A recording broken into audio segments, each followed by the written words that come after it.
4h37 du matin. La boue est glacée. Le ciel gronde déjà. Il n'a pas dormi. Personne n'a dormi. Dans la tranchée, l'air sent la terre mouillée, la poudre et la peur. Un obus tombe au loin, puis un autre. La journée commence.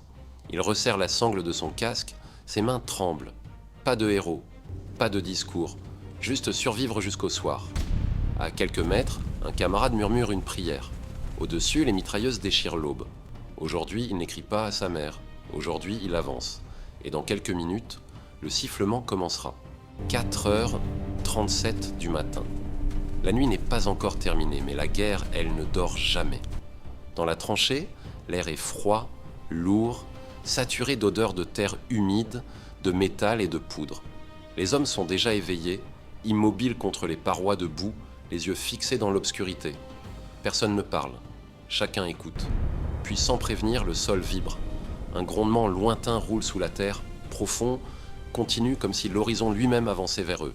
Plusieurs soldats lèvent la tête en même temps, ils reconnaissent ce son, ils savent ce qu'il annonce. Un sifflement traverse l'air, une fraction de seconde plus tard, l'explosion éclate.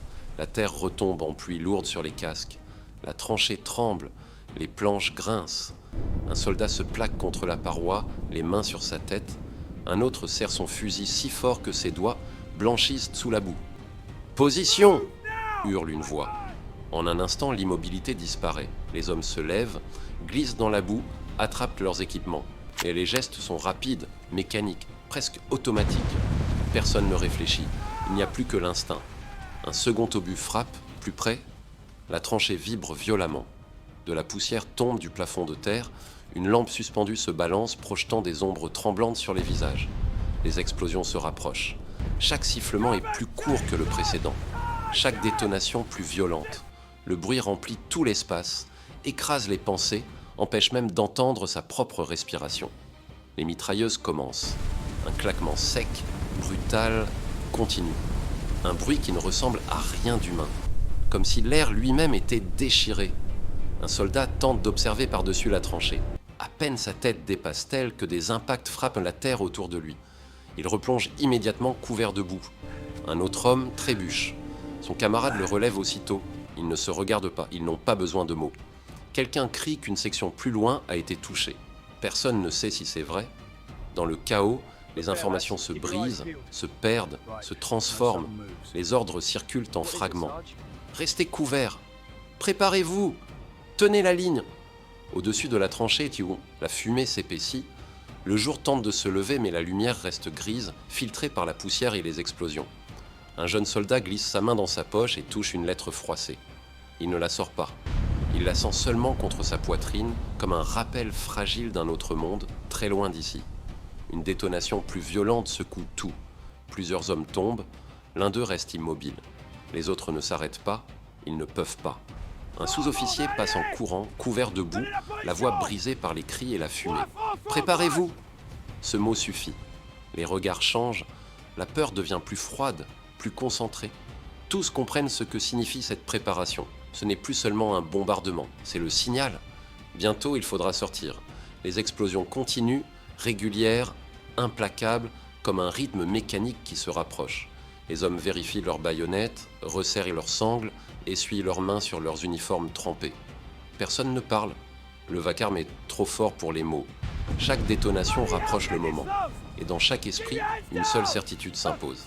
Dans quelques minutes, ils devront quitter la tranchée et courir dans un monde où chaque pas peut être le dernier.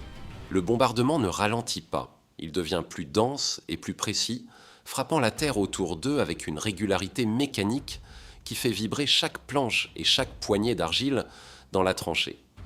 Les hommes comprennent sans qu'aucun mot ne soit nécessaire que cette tempête de feu n'est qu'une préparation pour ce qui doit suivre. Un officier se redresse malgré les éclats qui retombent encore et lève le bras au-dessus de sa tête dans un geste sec que tous reconnaissent immédiatement même à travers le bruit assourdissant. Une tension glaciale traverse la ligne tandis que les soldats resserrent leurs sangles, ajustent leurs fusils et fixent l'échelle qui mène hors de leur seul abri. Un obus éclate si près que le souffle projette plusieurs hommes contre la paroi, couvrant leur visage d'une pluie de boue et de fragments qui collent aux uniformes déjà trempés. Pendant une seconde, L'air devient opaque, saturé de poussière et les silhouettes disparaissent dans un nuage brun et mouvant. Puis le bras de l'officier s'abaisse brutalement vers l'avant, donnant un ordre qui ne laisse aucune place à l'hésitation ni au doute. Les premiers soldats grimpent en même temps, leurs bottes glissant sur les barreaux humides, avant que leurs silhouettes ne basculent au-dessus du parapet, dans la lumière grise. Lorsque le soldat atteint le sommet et passe de l'autre côté, il découvre un paysage dévasté, creusé de cratères et traversé par des lignes de fils barbelés tordus qui émergent de la boue comme des griffes noires. La fumée, les éclairs d'armes et les explosions fragmentent l'horizon, transformant la plaine en un chaos mouvant et presque irréel. Il saute hors de la tranchée et sent immédiatement la boue aspirer ses bottes à chaque pas, ralentissant sa course et exigeant un effort brutal pour arracher ses pieds du sol instable. Autour de lui, les silhouettes avancent en courant, se baissent, tombent parfois, puis se relèvent dans un mouvement presque automatique. Une rafale de mitrailleuses balaye soudain le terrain devant eux et soulève des gerbes de terre qui éclatent en une série de chocs secs et rapprochés. Les soldats se jettent au sol dans un réflexe collectif, puis se relèvent aussitôt, conscients que rester immobile signifie devenir des cibles visibles. Un obus explose sur leur flanc avec une violence aveuglante et la déflagration projette un souffle brûlant qui fait vaciller les corps et brouille momentanément leur équilibre. Pendant quelques secondes, un sifflement aigu envahit l'esprit du soldat, couvrant tous les autres sons du champ de bataille.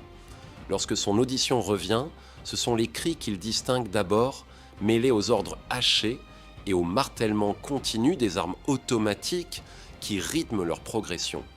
Il avance en zigzag, trébuche sur un obstacle invisible, puis se redresse immédiatement sans même regarder derrière lui.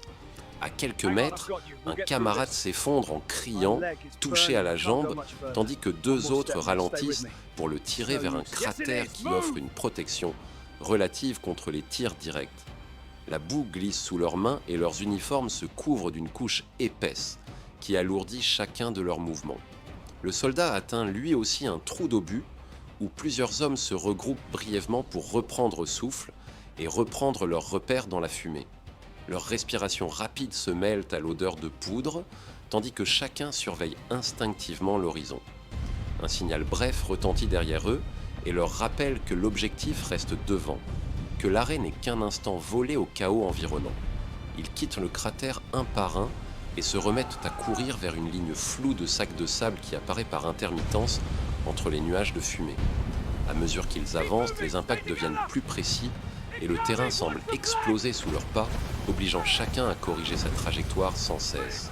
Le soldat sent son cœur battre violemment contre sa poitrine et serre son fusil jusqu'à sentir ses doigts engourdis par l'effort. Un dernier obus éclate derrière eux, soulevant un mur de terre qui retombe comme une pluie lourde et coupe toute possibilité de recul. Devant, la fumée se déchire brièvement et révèle la ligne ennemie à une distance dangereusement proche. Sans ralentir, les survivants accélèrent dans un dernier effort, franchissant les barbelés et les cratères dans une course désordonnée et brutale. Dans ce moment suspendu entre la peur et l'instinct, le soldat ne pense plus qu'à une chose, continuer d'avancer.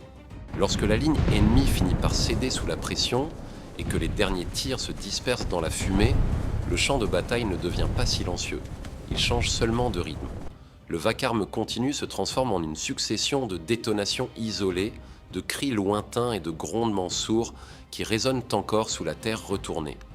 Les soldats avancent avec prudence entre les cratères et les débris, leurs bottes s'enfonçant dans une boue devenue épaisse et sombre après des heures de combat. Chaque pas demande un effort brutal, car leurs muscles tremblent sous le poids de la fatigue et de l'équipement alourdi par la pluie de terre et de sang. Autour d'eux, les silhouettes se déplacent lentement, certaines soutenant des blessés, d'autres cherchant du regard les visages familiers qui ont disparu pendant l'assaut. La fumée descend peu à peu, révélant des fragments du terrain qui semblaient encore invisibles quelques minutes plus tôt. Le soldat s'arrête près d'un corps immobile à moitié recouvert de boue et détourne les yeux presque aussitôt, incapable de soutenir ce spectacle trop longtemps. Il comprend que rester immobile, même un instant, signifie laisser la fatigue envahir son esprit et affaiblir sa vigilance. Un coup de feu isolé éclate soudain au loin, et rappelle brutalement que la bataille n'est pas totalement terminée, que le danger peut surgir à tout moment dans ce paysage chaotique. Les hommes se baissent instinctivement, scrutent les lignes d'ombre et reprennent leur progression avec une tension renouvelée.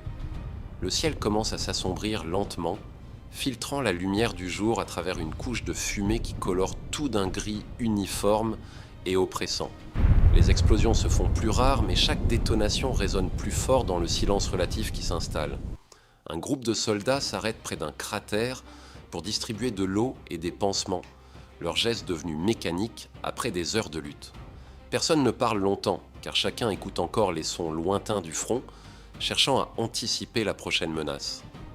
Le soldat retire son casque un instant et essuie la boue collée sur son visage, laissant apparaître des traces de fatigue profonde dans ses yeux rougis par la poussière. Lorsqu'il remet son casque, il sent déjà que la nuit apportera non pas le repos, mais une nouvelle forme de tension. Au loin, des fusées éclairantes montent lentement dans le ciel assombri et illuminent le champ de bataille d'une lumière blanche et froide qui révèle chaque détail brutal du terrain. Les ombres s'allongent, les silhouettes se figent, et pendant quelques secondes, tout semble irréel. Puis l'obscurité revient, et avec elle le sentiment oppressant que la guerre ne s'arrête jamais vraiment, qu'elle ne fait que ralentir avant de reprendre. Le soldat reprend sa marche, sachant qu'au-delà de cette nuit, une nouvelle journée commencera exactement de la même manière.